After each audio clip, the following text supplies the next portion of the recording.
Simeon, welcome aboard to the show. Thank you so much for joining us today. Thanks for having me, Ari. So, first of all, you deserve a very big congratulations. You're about to become a dad for the first time. Thank you. Thank you. A little anxious, but also very excited. Everyone tells me you can't be ready for it, so I'm just going to embrace that and not be ready for it. I was kind of like, I don't know, upset or worried because I didn't feel anything towards my first son when he was born. And I was like, is this normal? And then there was this moment where his little hand kind of grabbed my pinky and squeezed, and that's it. It was all over. But I thought it would be like immediate. It wasn't immediate, like something happened. So it's just such a crazy, crazy journey. So I'm really excited for you. Well, I think I have a little bit of a cheat code for this one because my sister was born when I was 12, and I remember that moment where she grabbed my finger and also where she kicked my hand when I was touching my mom's Oh stomach. wow. Of course, I wasn't a parent then, and I didn't have any other responsibility. I just got to annoy her as the older brother. Um, but now But she can do that's that with my kids. that's quite an age difference, though. That's amazing. Yeah. So that is the age difference with my wife and her. And we basically, because her parents were working their asses off as immigrants, we raised her younger sister. So we did get to take quite a bit of responsibility. Um, so there's a few like there's so many cool things that you've done. I'm so happy that you came on the show. You worked for Apple for many years. I'm going to disappoint everyone in the audience and say we're not going to talk about that. So, sorry. Thank you. But you're welcome. Look, this show is about the interesting stuff, not about what everybody else is talking about. You worked for the State Department. You that is got to be so cool. Like, who has a career in diplomacy? Like, how did you even get into that? Well, I would say out of most of the people in the Bay Area, you're probably right. I like to say that let me actually take it back to this started back when I was deciding where to go to college. So Mm, 2008 financial crisis, I graduated high school, May of 2008. mm, And I had the opportunity to either go to UT Austin, Bookham, and study computer engineering, top 10 engineering program in state. It was about $10,000 per year, or George Washington University, $50,000 per year, international relations. mm. And I come from a family with 5 PhDs in science and You math. were set up for failure, dude. And my dad, who's an applied mathematician, said, Oh, wonderful. Simeon, I'm, I think you know what the right answer is because it's very obvious, but I'm going to let you decide on your own. And I, of course, decided on the engineering path, not because um, I think my heart was in going into international relations, but the practical side of me, with the Mm, financial crisis looming and not mm, wanting to get a ton of debt, was go do the engineering thing. yeah. But that was always a part of me here, and I think it's probably because I was born in Bulgaria, raised in the U.S., and went across the Atlantic my entire childhood, and Mm, including today, most of my family's in Bulgaria. And so when I thought of where I wanted my career to go, I knew that I'd never be the best engineer in the world. mm, And I knew that because the moment I would finish my engineering labs, where I got good grades, I would mm. go to the state capitol in downtown Austin and testify for more funding for students, right? I wouldn't go and tinker on science Yeah, projects. And I realized that, again, my heart wasn't in being the best engineer, but it yeah. was in kind of blending business, really cool technologies like AI, and then policy. And so the State Department and the internship I had there before I got my MBA was right, like smack in the middle of that, right? I did technology policy in Bulgaria where I was fluent in the language. So it was cool. So what's the I don't know, coolest, worst, horrific? What is the best story you can tell from that time? Well, on the record, well, let me put it this way. If this was off the record, there would be a story about something that we did with the Marine Security Detachment one night I, after don't- 4th of July party, but I I can't don't go I into don't want that. to get you into trouble, dude. Let's not Yeah. go there. Oh, I wouldn't be in trouble, but maybe they would. And so instead, I'll say, Well, if you uh, get a Marine into trouble, you're kind of in trouble by by proxy. very true, very true. I don't want a target painted on me, but I would say in the last month of my time at the embassy, Mm, the ambassador's official translator went on maternity leave, and since I was cleared on the American side and spoke fluent Bulgarian, they tapped me to be that person. Mm. And the very interesting experience I had was she had to go outside of Sofia, the capital of Bulgaria, about 2 hours to a military base called Novo Selo, because NATO, Bulgaria is part of NATO, along with Mm. the US, of course. Right. And there was going to be press and cameras, as well as the president of Bulgaria, and she needed to Oh, know wow. what was being said.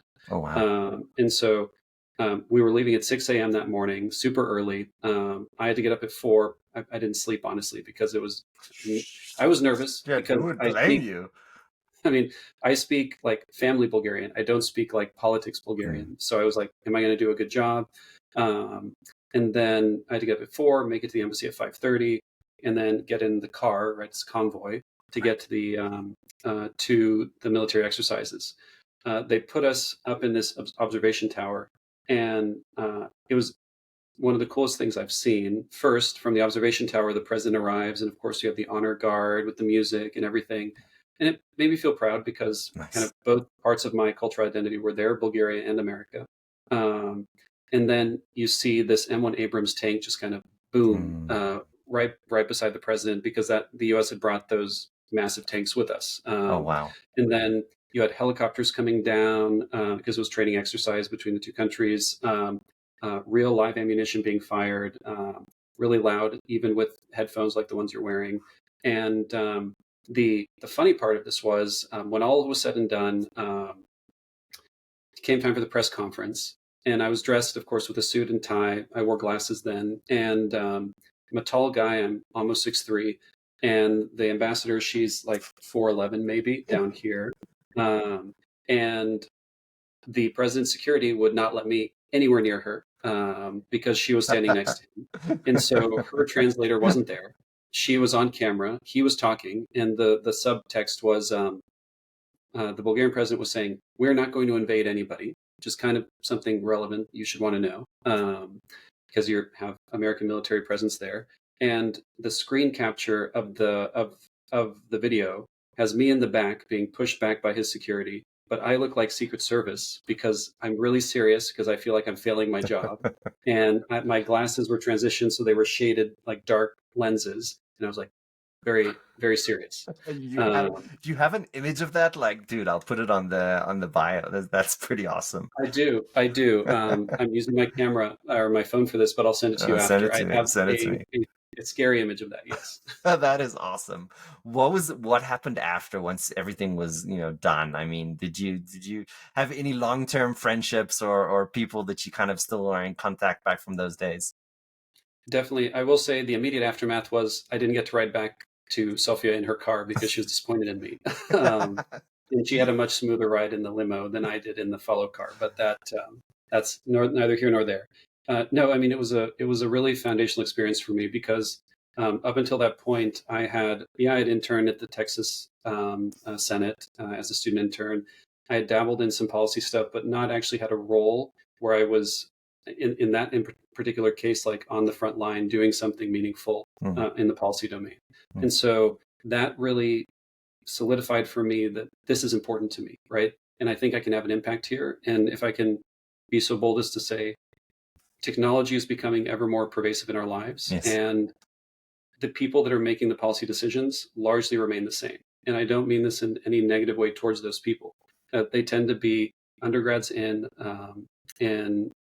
economics, business, literature. They Yeah. go and get a law degree, and then they're applying those skills to tech policy. And I think that doesn't help us, right? It also doesn't help them. They're not set up for success. Yeah. So that's where I think I can uniquely lean in and do a better job.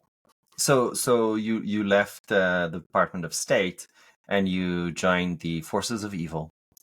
Um, not You for mean a the long, MBA? Like you have one well, too? the Deloitte. No, no. Look, we can talk about that if an MBA is worth it. I do have an MBA. I do think it's a scam. I did pay $200,000 for my MBA, but no, I was referring to Deloitte. Um, did you feel like you left consulting, so I'm assuming you figured that it wasn't for you. But tell us the kind of short version of the story. What did you gain from it, and why did you leave? Sure. So actually, chronologically, I know on LinkedIn it may come off slightly different. I was at the State Department after Deloitte. I was actually off on sabbatical from Deloitte Oh, before I that's went to right. business school. when I was at the State Department.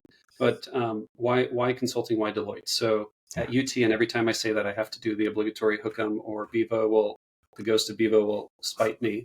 Um, I wanted to stay local in Austin, and the only firms that had an office in Austin were Deloitte and Accenture at the time. And I wanted to stay in tech, but apply myself in a business setting, right? Business technology policy. And I was fortunate to get the job at Deloitte.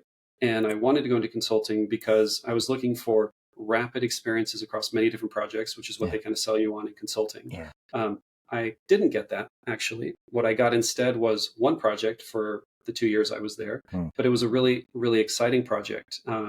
People probably still know about Obamacare, officially called the Affordable Care Act. Yeah.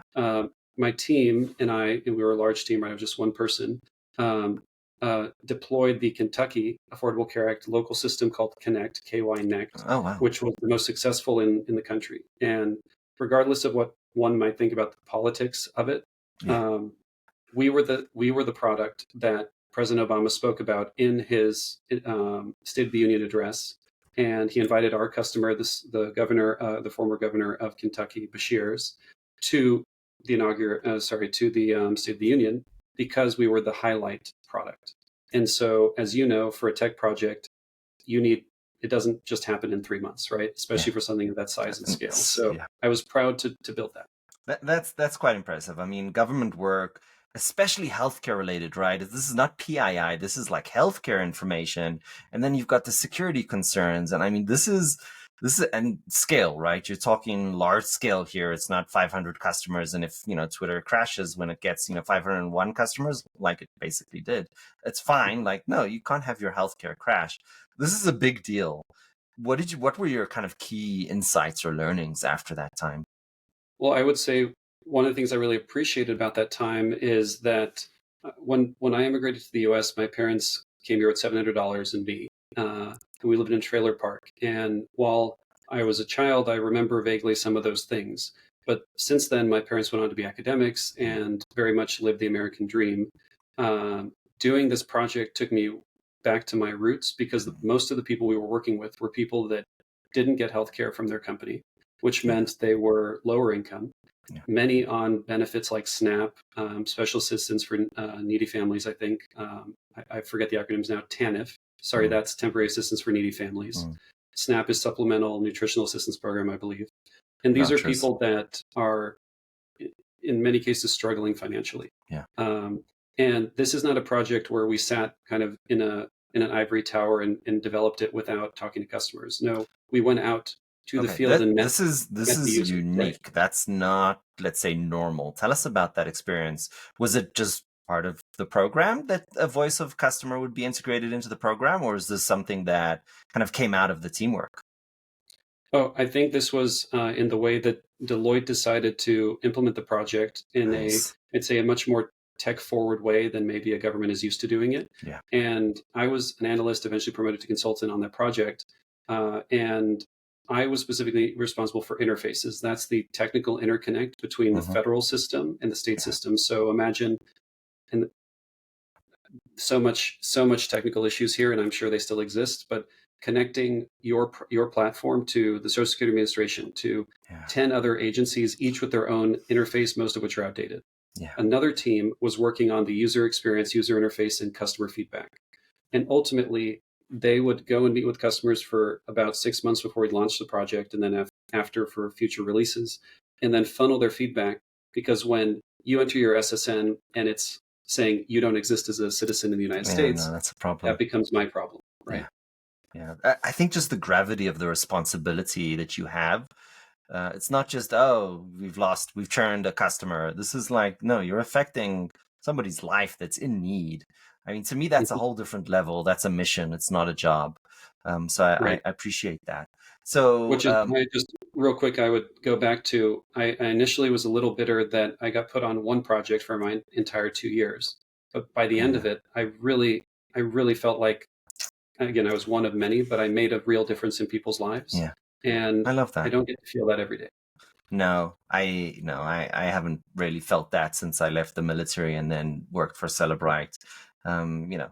I will never forget the story about how the product that I basically invented with the other founders, there's this one story from the Met Police where we basically caught a pedophile because we were able to reverse engineer a video of, him in the act, which he deleted, but our hardware was able to. So, I mean, those kind of companies that you get to work for, that you're working on a mission that's more than just dollars. I don't know. It's a whole different ball game in my mind. So I dearly appreciate that.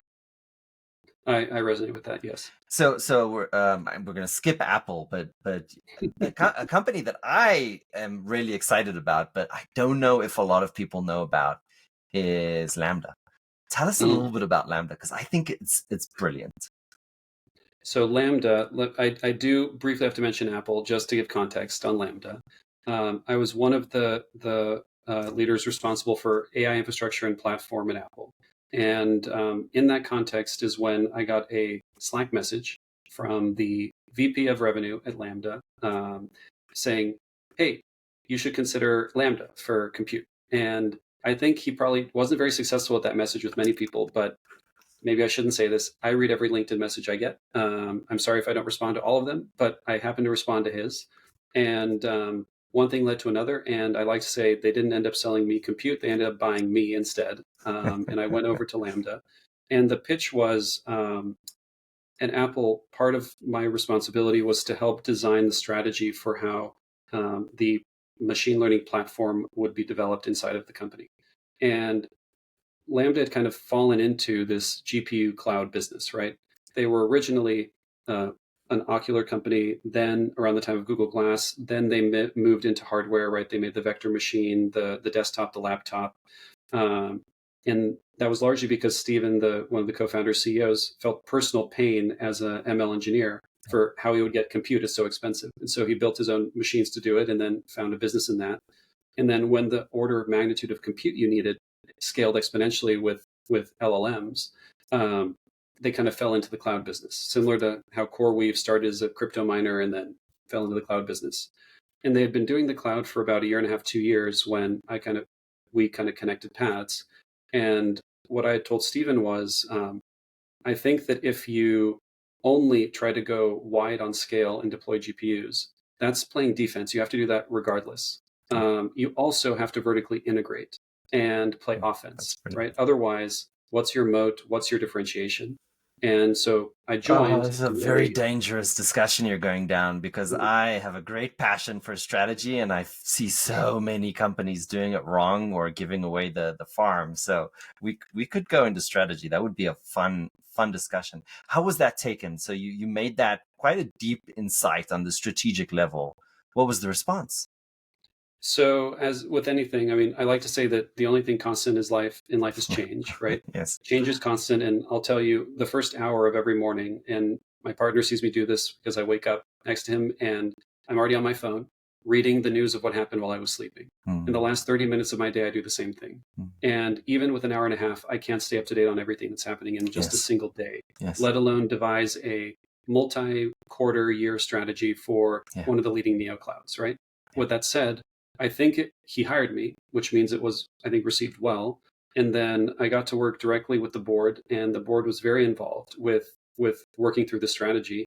And part of course, there was natural resistance in some pockets of the company, but overall, I joined late October 23. We had an offsite in Jan or Feb, I can't remember exactly when, the following year. And we rolled out that strategy to the company. So this is okay. So there's a few things you're glancing over it as if it was easy. That is not true. So I'm going to make a few educated guesses here. You keep me honest. There was a risk of cannibalization here, or no? I don't think there was a risk. No. Okay. No. Was this a pivot or no from the current kind of resource allocation planning? It was not a pivot, but it was a realignment of resources. More, you have only a limited pot of money, right? So if most of it was going over here, you kind of had to cut the pie slightly different. Were there a bunch of people saying, no, this is stupid? I wouldn't say there were a bunch of people. There were a few important people that felt that it wasn't the right time. Not that it was the wrong strategy, but it wasn't the right time. Okay. Talk us through that discussion where you are trying to have a strategic negotiation about the eventual outcomes through different strategic lenses. I mean, I feel like this is a level of discussion too many CEOs don't think at, and yet you have a beautiful example of it. So bring us into the room. What did that look, sound, feel like? What was the aha moments that you and they experienced? And of course, as you might appreciate, I have to gloss over some elements because this strategy is still being played out right now, or parts of Fair it are. enough. Fair enough. But I can say that, look, someone much smarter than me said, when there's two people in a room, there's politics, right? And Yes. now, if we have 100 people in a room, there's a lot more politics, or 100,000 like at Apple. But Yeah. I would say that I was the new kid on the block, right? I had just joined, and I had been given I think, a pretty sizable task in addition to other things that I was responsible for. And some people know that Lambda is the CEO is Stephen, and the CTO is his twin brother, Michael. And so there's a dynamic there, right? And then you had Mitesh, who's since gone on to be CEO of Positron, who was the COO, right? And so you had this leadership team of people that have been together basically in the womb all the way. And then Mitesh basically was a founder of Lambda. He joined just 1 or 2 years after it started, if memory serves. So this group of three had been working for a long time together. And now you're introducing a fourth element that's bringing in some ideas that, Stephen resonated with, but I had to bring the others along for the ride. And of course, I don't know everything. And we also had the board. The board chair, Robert Young-Johns, is very, very esteemed and iconic, right? He was part of the original team at Sun Microsystems and used to lead Microsoft North America, et cetera, right? And so it was you had to build consensus while also pushing your point of view forward. And I think the big unlock for me, at least, was when we went to Vermont and rented a small house and just closed ourselves in to that house, like six of us, and hashed it out over a few days. I will just say, on that trip, because I was late, my plane was delayed. I think it was winter and there was snow and all of this. And then at the rental car agency, they gave me a minivan with no snow tires. Oh, Lord. And then the Airbnb was at the bottom of a dirt road that was covered in ice. I actually crashed the car into a tree stump and showed up to this offsite that way, which wasn't the best. My Lord. Oh, my Lord. Would you like... They were very understandable. I was fine. They were very understandable. If someone hears this with the car rental agency, I'm a safe driver. I've never had anything on my record. This was like a freak accident. Oh, my Lord. You know what?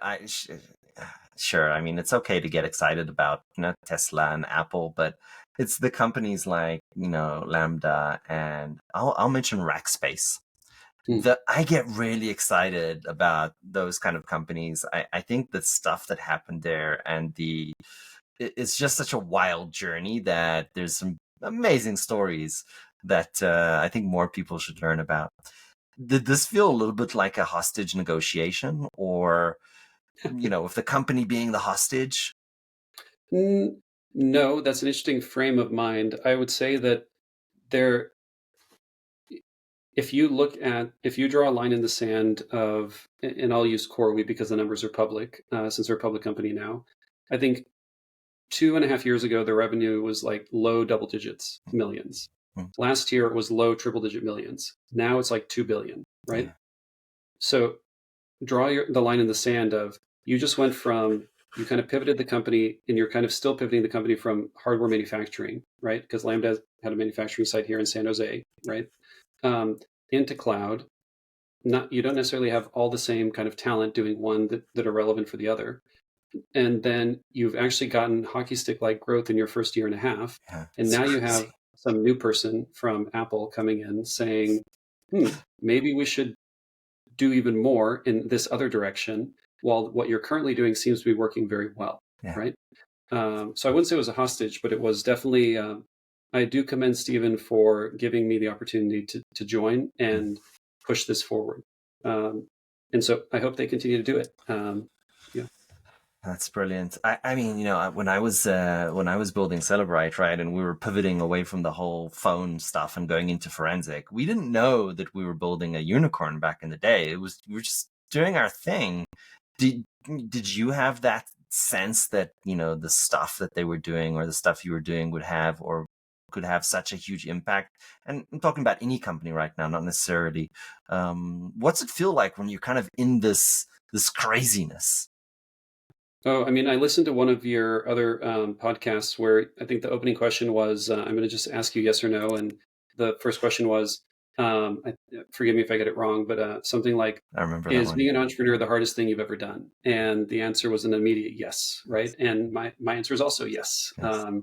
And so whether it was, and by the way, you can be an entrepreneur inside of a large company, right? Yeah. Entrepreneurship is Yes. something in and of itself. And I would say that the AI team at Apple, when I joined versus when I left, went through some pretty hockey stick like growth. Mhm. Yeah. And it is different when in my current company, I'm the co-founder CEO, and a lot of decisions do end with me, right? Yeah.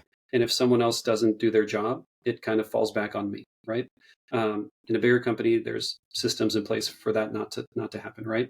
Um, but yeah, I would say that the the feeling that I had when I was in the Connect project, right, at Deloitte, of actually helping people, Mm. I felt that at Lambda, in part because Lambda gets to work on the actual physical stuff, right? Yeah. You go into a data center and you touch the thing, right?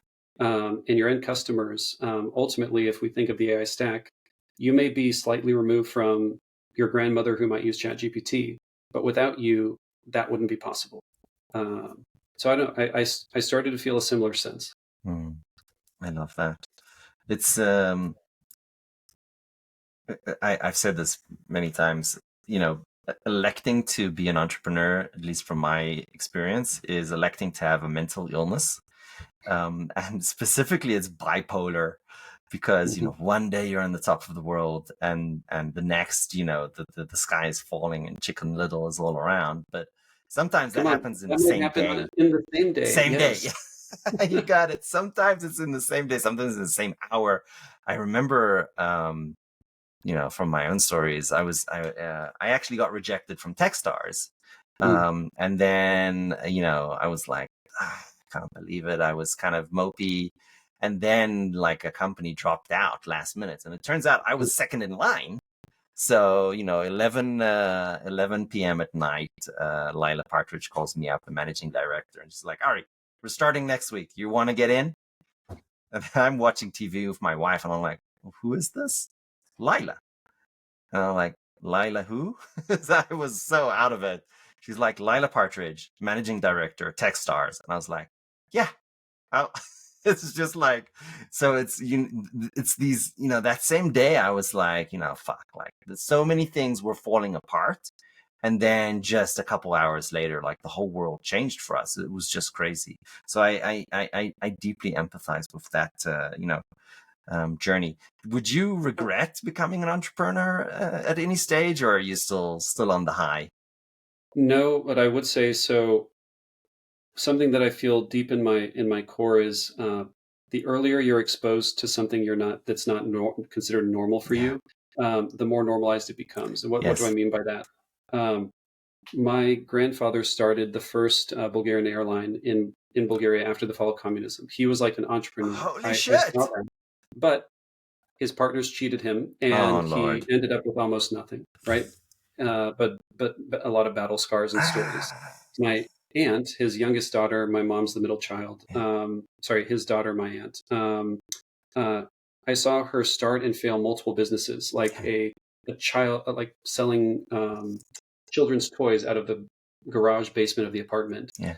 Then she found her knack and is the most successful travel agency in Bulgaria, for Oh example. wow. Right? Um, I saw that, but I saw it from a distance because I lived Yeah. in the U.S. Yeah. Um, I remember going to UT, and again, I did student government, I did residence hall stuff, and I remember within the first 2 weeks, I run into this other freshman that had started his first business when he was like 12. It's still happening now when he was 18. He's making a few $100,000 a year. I'm like, I'm barely able to pay for college, Yeah. and you're making a few $100,000 a year. Yeah. And I said, oh, I can't do that. Like, I don't know where to start. I can't do that.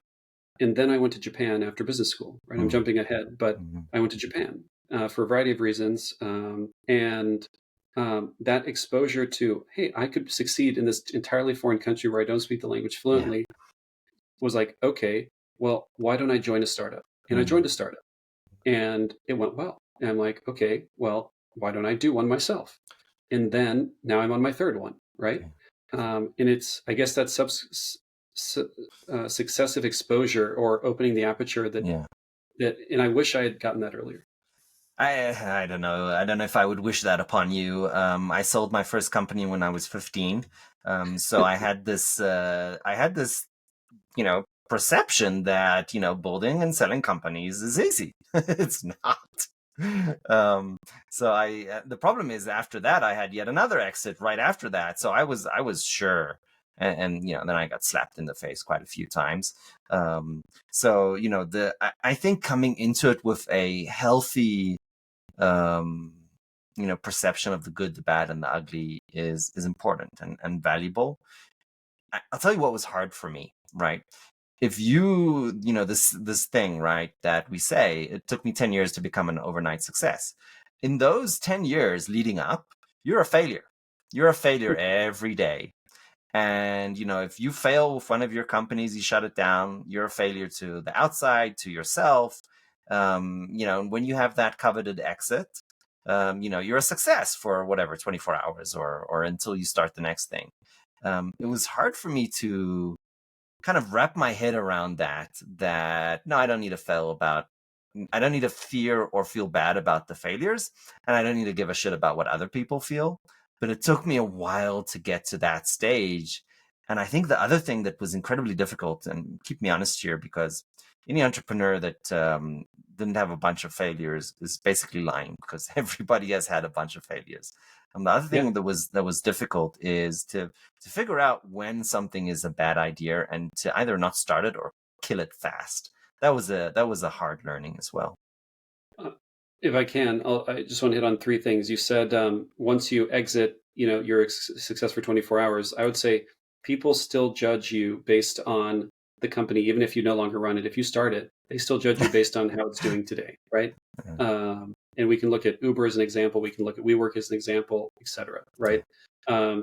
Second thing, maybe to say is when when I think about failure, the first company I started, which was in Japan, it was kind of the first AI research lab in Japan. So think Mm-hmm. OpenAI, but in Japan.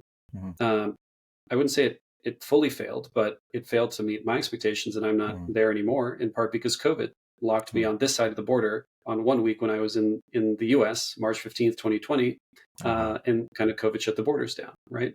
Um, and so absolutely everyone's gone through failures. I went through failures at Lambda, big ones. I won't talk about them here, just for time. And then maybe on the last point, because of what you said, I resonate so much with that because I intentionally didn't want to raise more money Yeah. than I needed to ship the product. Yeah. And for my current company, we don't really share how much we raised, in part because in AI, there's this measuring contest. It Yeah. seems like if you didn't raise triple digit millions with no Yeah, product, that's we a shouldn't Silicon listen to Valley you, thing, though. It's not. right? Yeah. Yeah, but this is where the majority of AI stuff is Yeah. happening. Yeah. Yeah. Whereas my approach is to run a lean startup, right? And I raised um, three times more than I think it would take me to launch the product in 6 months.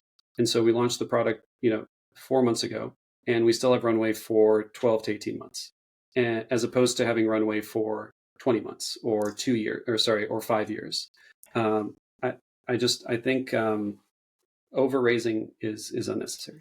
Oh, man, we won't get too financially technical on the show, but I'll just mention the fundamental truth about overraising. When the amount of money that you raise is in essence the size of the expectation that you have put on the table. That's what it is, right? And if your expectations are massive, then you need to hit massive expectations. So that is incredibly dangerous. And I'm not even going to talk about dilution and how VCs work and all that crap. There Okay, was one last thing I yeah, forgot to yeah, mention yeah, because you said, startups and stress. I would say we hit on it a bit. I'm going to have twins later this year, and I I would say having a roof to put them under, right? Which is yeah, not necessarily what my parents had when they came here, right? They found a trailer and were living dollar to dollar, but having been at a large tech company and gotten a little bit of a cushion, not a huge cushion, but a little bit of a cushion, does make me able to take more risk. And I recognize that. Yeah. The traditional thing is like, oh, when you're 18, you have no risk. So that's the good time. And then the other one is like when you're 50 and you're all set and like there's no risk, right? Your mortgage is paid off, the kids are whatever out. So those are the traditional ones for that reason. Exactly, right? It's all about the risk. Okay. So again, congratulations. There is never a birth that doesn't have a scare associated to it. Like it's bananas. My son had a big head. The last one, I have 3. He had a big head, so it was like, oh, this must be some terrible disease. So I'll say, take a deep breath. Everything's going to be okay. So that's the first thing I'll tell you. This last question is personal, and that's why I brought up the kids and the family first. If you had to go back to any age, usually, and this is the only scripted question that we have on the show, but I'll make it any age. Usually I ask, hey, you go back to 20 something, Simeon, what would you tell him? I want to ask a different question. If you had to go to any one of your biggest failures, of your roughest points in life, and as entrepreneurs, we get to deal with some painful stuff. What was that point, and what would you tell yourself? So I would say that the roughest point in life as an entrepreneur, or in life in general? Any point in your life that you want to choose. Pick the most painful point that you can recall. Yeah. Well, the most painful point was around the time when my parents divorced. I was 8. My parents divorced. I was assaulted, and a few other things happened, all within the span of a year. Sheesh. And I went into a deep depression that I basically blamed myself for everything. And it wasn't until, so from 8 to 26, it wasn't until 26 that I came out the other side of that. And to be candid, it's something that'll stick with me for the rest of my life. But the amount of impact it has on me diminishes every day, in part because I was finally able to accept that it wasn't my fault and that I should love who I am. And if I could go back and tell my 8-year-old self, it would be something similar to the lines of what you just told me around fatherhood. It's going to be okay. Love yourself and be proud of who you are, not what you think other people think of you because of these things that were not in your control that happened. And so maybe that's deeper than we wanted to go, but I want to be honest, right? And that was the darkest part of my life. And I haven't had a chance to mention my partner, apart from saying I sleep next to them, but he was a huge part of why I was able to come out of that in a positive way at 26. And I want to recognize that the highs and lows that we talk about entrepreneurs facing, their families face those with them too. Yes, right? yes. 100. Oh man, so just this is dangerous because we have no time.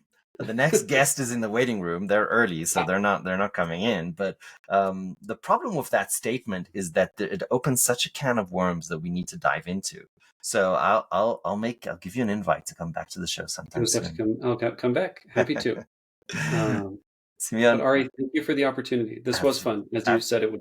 Absolutely. I have yet to disappoint. It might happen one day, but I've yet to disappoint. Simeon, thank you so much for joining the show today. It's been an absolute delight. We didn't even get to talk about what you're doing today, which I think is equally exciting. So we'll have you back and we'll talk more. Well, all I'll say is if what I talked about at Lambda seemed appealing, look me up. And I'll say thank you, Ari. Really enjoyed the conversation. And maybe someday I'll join you in the 3 Kids Club, but not for a while. All this white hair is the last one, so I already have some already. Well, yeah. All right. Wonderful evening. Thank you so much. Thank you.